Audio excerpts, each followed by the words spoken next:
मी महेंद्र महादेव भांडारकर, प्रहार जिल्हा अध्यक्ष, गोंदिया जिल्हा।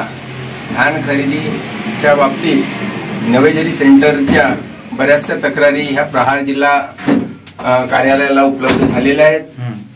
त्यांचं असं म्हणणं आहे की आम्ही 1 ते 2 महिने झाले धान सेंटर मोजले, परंतु अजूनपर्यंत पैसे आलेले नाहीत। संस्थेमध्ये विचारणा केली असता ते आज उद्या येतील अशा पद्धतीचे उत्तर देतात। आम्ही हुंडी पाठवले, पण डीओमओ कार्यालयाला विचारणा केली असता हुंडी आली नाही असे त्यांच्याकडून, आणि नंतर पुन्हा चौकशी 200 केल्यावर डीओमओ कार्यालयाचे अकाउंटंट यांनी सांगितले का शेतकऱ्याच्या अकाउंटवर पैसे मारून झाले, तुम्ही आपले अकाउंटच्या अशा परिस्थितीमध्ये दोन्ही लोक थातूर मातूर उत्तर देऊन शेतकऱ्याला विनाकारण त्रास देत आहे।